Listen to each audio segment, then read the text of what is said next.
हरियाणा में चुनावी युद्ध खत्म हो चुका है। बीजेपी 48 सीटों पर जीतकर तीसरी बार सरकार बनाने जा रही है। एंटी इनकम्बेंसी के बावजूद तीसरी बार हैट्रिक लगाने के कारण विपक्षी भी बीजेपी की रणनीति की तारीफ कर रहे हैं। लेकिन एक सीट ऐसी है, यहां बीजेपी सालों से कांग्रेस का किला भेद नहीं पाई है और चौथी बार कांग्रेस की प्रत्याशी ने विधायक पद पर वापसी की। ये सीट है हरियाणा की कलानौर सीट। इस सीट पर दिग्गज कांग्रेसी नेता शकुंतला खट्टक ने चौथी बार जीत हासिल की है। खट्टक को इस चुनाव में 69,348 वोट मिले। वहीं भारतीय जनता पार्टी की रेणु डाबला 57,116 वोटों के साथ दूसरे नंबर पर रही। निर्दलीय प्रत्याशी प्रेम प्रधान 11,415 वोटों के साथ तीसरे स्थान पर रहे। दरअसल कलानौर में दीपेंद्र हुड्डा का अच्छा खासा प्रभाव है और अभी से नहीं बल्कि कई सालों से कांग्रेस यहां सत्ता में रही है। शकुंतला देवी से पहले कांग्रेस की करतारी देवी विधायक थी, पर उनके निधन के बाद कांग्रेस ने शकुंतला को मैदान में उतारा और उन्होंने भी अपने क्षेत्रवासियों का भरोसा कम नहीं होने दिया। चुनाव से पहले इस सीट पर जो सर्वे हुए थे उसमें विधायक के तौर पर सबसे पहली पसंद शकुंतला ही थी। कुल 53% लोगों का मानना था कि उनकी विधानसभा में शकुंतला देवी को जीत मिलनी चाहिए और ऐसा हुआ भी। 2009, 2014 और 2019 में भी जीती थी शकुंतला। यह ऐसी सीट है जहां दशकों से महिलाओं का कब्जा रहा है। इस सीट पर सबसे ज्यादा जीतने का रिकॉर्ड अब तक करतारी देवी के नाम पर था, पर शकुंतला खट्टक की जीत के बाद वो करतारी देवी के रिकॉर्ड के बराबर पहुंच गई है। 2009 में शकुंतला देवी को 52,142 वोट मिले थे। फिर 2014 में उन्होंने 50,415 वोटों से जीत दर्ज की। इसके बाद ऐसा लगा कि शायद शकुंतला हैट्रिक नहीं लगा पाएगी, लेकिन इस बार भी सब गलत साबित हुए और उन्होंने जीत दर्ज की। 2019 में उन्होंने 62,151 वोटों से जीत दर्ज की थी और इस बार फिर उन्होंने अपना रिकॉर्ड तोड़ा। उन्हें इस बार 69,348 वोट मिले, जो उनके राजनीतिक करियर में सबसे ज्यादा वोट हैं। बता दें कि 2019 के चुनाव में कांग्रेस उम्मीदवार शकुंतला खट्टक विजयी रही थी। बीजेपी के टिकट पर राम अवतार वाल्मीकि चुनावी मैदान में थे। बसपा ने कश्मीरी देवी को यहां मुकाबले के लिए उतारा था। बीजेपी के राम अवतार वाल्मीकि को 51,527 वोट मिले थे। 8,442 वोटों के साथ राजेंद्र वाल्मीकि तीसरे नंबर पर रहे थे। बसपा की कश्मीरी देवी इस चुनाव में चौथे नंबर पर रही थी, जिन्हें 5,613 वोट मिले थे। वहीं अगर पहले की बात करें तो शकुंतला देवी से पहले करतारी देवी भी कांग्रेस की मजबूत कैंडिडेट थी। उन्हें लगातार 3 चुनावों में जीत का परचम उन्होंने लहराया था। 1987, 1991 और 1996 में वे विजयी रही। हालांकि 2000 में बीजेपी प्रत्याशी सरिता नारायण ने करतारी देवी को चुनाव में हरा दिया, लेकिन 2005 में कांग्रेस ने करतारी को फिर से टिकट दिया और वह विजयी रही। 2009 में करतारी देवी का निधन हो गया था। गौरतलब है कि कांग्रेस राज्य में 60 सीटें जीतने का दावा कर रही थी, लेकिन उम्मीदों के उलट कांग्रेस 38 सीटें जीत गई और कांग्रेस को हार का मुंह देखना पड़ा। नतीजों के बाद से पार्टी के हार को लेकर मंथन करने की बात तो कह ही रही थी, साथ ही ईवीएम में बैटरी को लेकर भी शिकायत कर रहे हैं। इसे लेकर चुनाव आयोग में कमीशन को शिकायत भी दे दी गई है, जिसके बाद कांग्रेस का एक डेलीगेशन चुनाव आयोग से मिलने भी पहुंचा। इसके बाद कांग्रेस ने प्रेस कॉन्फ्रेंस कर बाकी जानकारियां दी।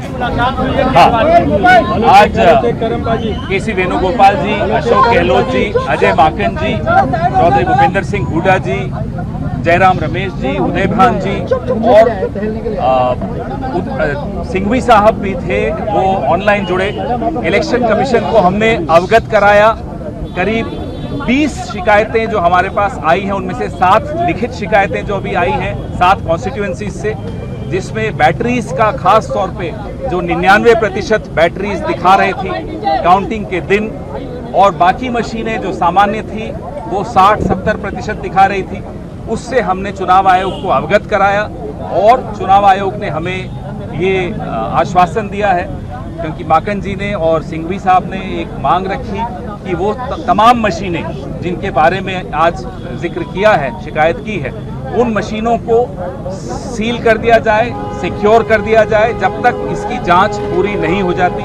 हमने चुनाव आयोग को ये भी कहा कि अगले 48 घंटे में हम बाकी शिकायतें जो हमारी एकत्रित हो रही हैं, हरियाणा प्रदेश कांग्रेस कमेटी के अध्यक्ष उदय भान जी इकट्ठी कर रहे हैं, वो तमाम शिकायतें भी हम अगले 48 घंटे में उपलब्ध करा देंगे चुनाव आयोग को, और उसके बाद वो सारी मशीनें सिक्योर कर दी जानी चाहिए ताकि उससे कोई छेड़ाछाड़ी न हो सके जब तक जांच पूरी नहीं हो जाती। और कोई सवाल? चुनाव आयोग ने हमें आश्वासन दिया है कि वो इस पूरे मामले को देखेंगे और उसका जवाब हमें लिखित में हर बिंदु का, हर कॉन्स्टिट्यूएंसी का अपने रिटर्निंग ऑफिसर से सलाह करके हमें वो जवाब देंगे। सर, इलेक्शन कमीशन ने एक लेटर भी लिखा था कांग्रेस प्रेसिडेंट को, जिसमें उन्होंने कहा है कि 20 विधानसभाओं से शिकायतें आई हैं, 7 से पूरे दस्तावेज आए हैं और वो दस्तावेज अभी हम आपके सामने आपको जारी भी करने वाले हैं, जिसमें करनाल है, डबवाली है, रेवाड़ी है, पानीपत सिटी है, होडल है, कालका है और नारनौल है। ये तो जो लिखित जो दस्तावेजों के साथ जो हमने दिए दस्तावेज हैं, ये सारे हमने दिए हैं। जो उस वक्त रिटर्निंग ऑफिसर को कंप्लेन की थी उसकी कॉपीज हैं, वो सब हम वहाँ दे चुके हैं। लेकिन अभी 13 और हैं जो शिकायतें आ रही हैं और वो भी हम अगले 48 घंटे में दे देंगे। इससे पहले छत्तीसगढ़ का भी पूरा मसला जो राजनांदगांव है, अलग कॉन्स्टिट्यूएंसीज हैं, वो भी इसी तरह की कंप्लेंट्स थी, उसका भी हमने इन्हें फिर से स्मरण कराया। लेकिन पवन जी, इस तरह जैसा आपने कहा कि छत्तीसगढ़ की भी ऐसी आप उदयभान जी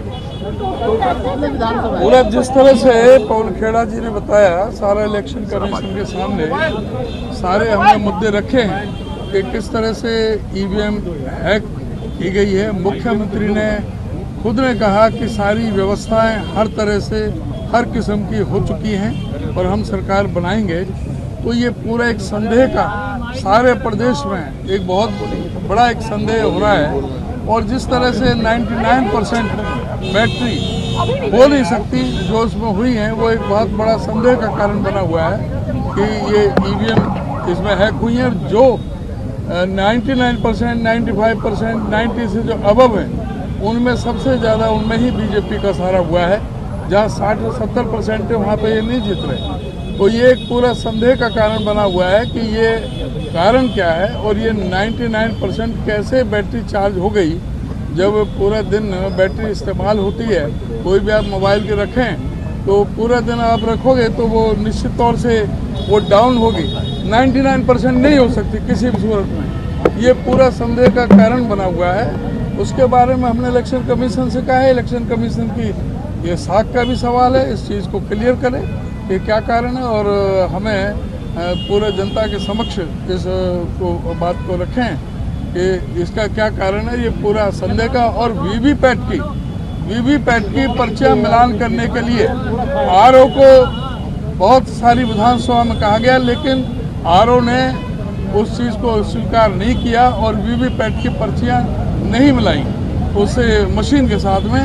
एक ये बहुत बड़ा कारण है कि वीवीपैट की पर्चियां हम ये चाहते हैं, हमने कहा कि वीवीपैट की पर्चियों का मिलान करें जिससे दूध का दूध और पानी का पानी हो सके। हुड्डा जी बोलेंगे। देखिए, आप भी थे, पूरा देश इस बात में आज संदेह है और ये जो नतीजा है हरियाणा का आश्चर्यचकित करने वाला है, क्योंकि हर आदमी समझता था कि हरियाणा में कांग्रेस सरकार बनाने जा रही है। चाहे आप मीडिया के आदमी हो, चाहे आपके एक्सपर्ट हो, चाहे आईबी हो, चाहे कोई भी एजेंसी हो, सबकी ये रिपोर्ट सर्वे सारे सर्वे ये आए थे। लेकिन ये हुआ, पोस्टल बैलेट की गिनती शुरू होती है तो हर जगह कांग्रेस लीड करती है।